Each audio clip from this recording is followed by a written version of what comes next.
পরিবারের সদস্যদের নাকে নেশা জাতীয় সামগ্রী স্প্রে করে একই রাতে পরপর দুটি বাড়িতে দুঃসাহসিক চুরি।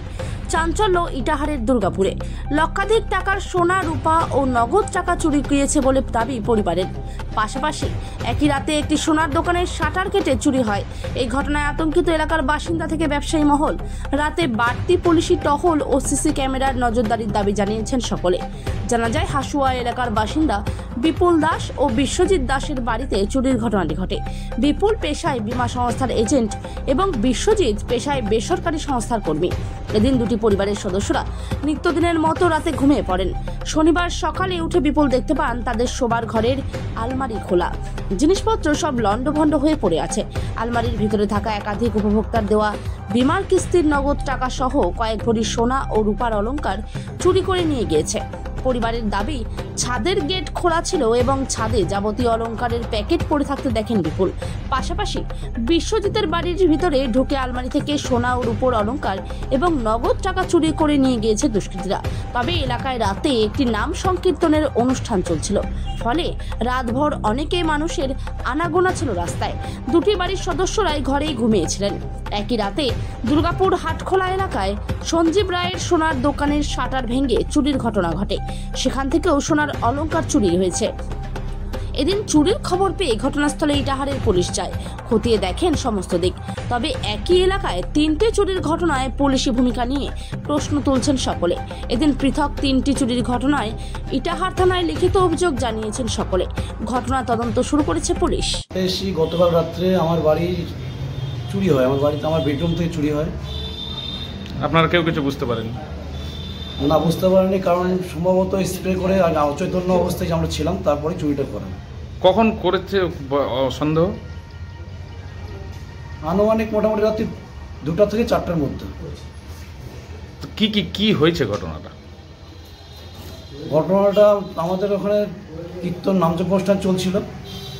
যথারীতি আমরা নামযজ্ঞ অনুষ্ঠান থেকে বাড়িতে এসে ঘরেই ছিলাম, আমি আমার ওয়াইফ, আমার বাচ্চাকে ঘরেই প্রতিদিনের মতন যেমন থাকে তেমনই ছিলাম।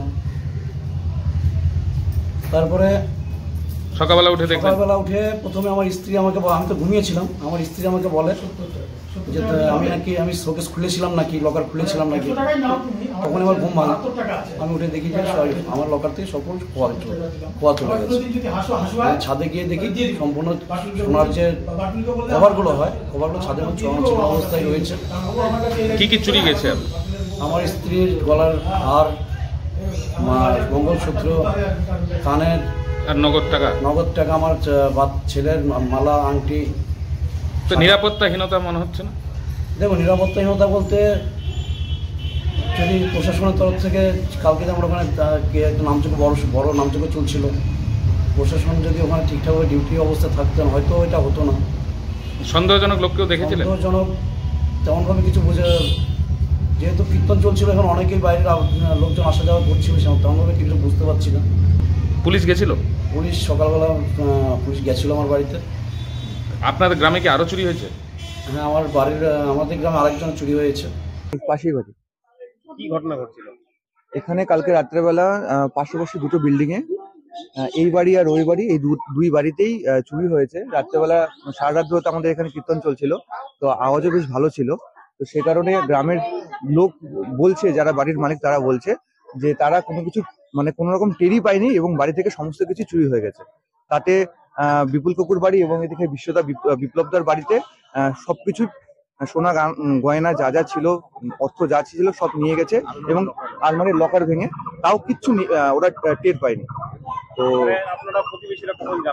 আমরা প্রতিবেশীরা সকালবেলা জানলাম।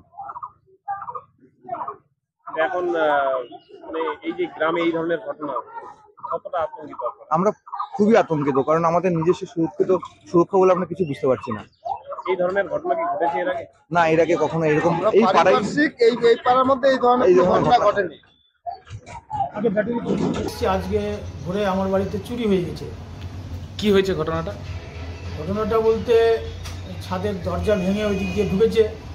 ঢোকার পরে আমাদের ঘরে আর আমাদের সবাইকে স্প্রে করেছে। আমরা অচৈতন্য হয়েছিলাম।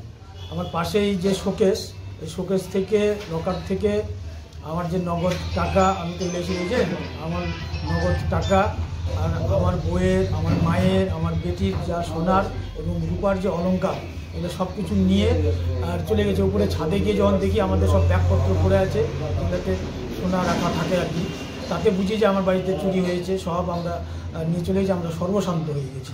আলমারি কি ভাঙা? আলমারিও ভাঙা আর কি, লকার আর বাইরের দুটো সব ভাঙা। আপনারা কি ওই ঘরেই ছিলেন? আমরা ওই ঘরেই পাশেই শুয়ে আছি, একদম আলমারি থেকে আমাদের দূরত্ব খুব জোর 3 ফিট 3.5 ফিট হবে। তো এরকম কি করলো, কারা করলো এরকম?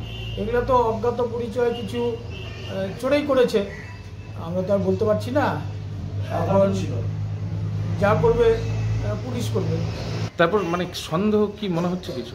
সন্দেহ বলতে, যখন সকালে আমি কান্নাকাটি করি, পাড়ার মানুষজন জড়ো হয়, তখন আর পাশেরও এক বাড়িতে চুরি হয়, সেই বৌদি তখন বলল, আর তারাও তখন বলল যে আমাদের পাশের যে দোকানগুলো আছে, এই দোকানে কিছু ছেলেপুলেকে আমরা বসে থাকতে দেখেছি রাত্রেবেলা। কারণ আমাদের গ্রামে তো কীর্তন চলতো, মানে কীর্তন ছিল গতকাল, সেই কীর্তনে কত মানুষ আসা যাওয়া করছে, কেউ কারোর খোঁজ খবর নেয়নি, আর এত মাইকের শব্দ। হ্যাঁ, তো ওই জন্য আবার ওই কিছু ছেলেকে আবার দেখেছি, ওই যে বাড়িতে আরেক বাড়িতে চুরি হয়েছে, ওর বাড়ির পিছনে যে কারির পালা আছে, সেই কারির পালার পিছনেও বসেছিল, তারা আগুন তেপেছে হয়তো। তো সন্দেহজনক ছিল? আমাদের সন্দেহ তো হচ্ছেই যে ওরাই সন্দেহজনক আর চোর। মানে আপনার একই রাতে আপনার পাশের বাড়িতেও হয়েছে? হ্যাঁ, পাশের বাড়িতেই হয়েছে, আমার পাড়ারই। আর আমার দাদার বাড়িতেও ঢুকেছিল, আমার লাগোয়া একদম সাথে লাগানো। আমার দাদার বাড়িতেও ঢুকেছিল, তাতে আমার দাদার, আমার যে বড় ভাস্তা, তার ঘরেও ঢুকেছে, সব খুলেছে, দেখেছে, পায়নি কিছু। আর আমার বড়দার ঘরের বাইরে থেকে ছিটকানি লাগাই দিছে, আর আমার যে ছোট ভাস্তা, তারও বাইরে থেকে ছিটকানি লাগাই দিছে। মানে ওরা ঘর থেকে বেরোতে পারে? ঘর থেকে বেরোতে পারছে না, আমাদের কান্না শুনেও সকালবেলা। কতটা নিরাপত্তাহীনতায় ভুগছেন? আমরা তো খুবই নিরাপত্তাহীনতায় ভুগছি। এরকম ঘটনা যেহেতু ঘটে গেল একটা আমাদের পাড়াতে, জীবনে কোনোদিন চুরি বা ডাকাতি আমাদের পাড়ায় হয়নি।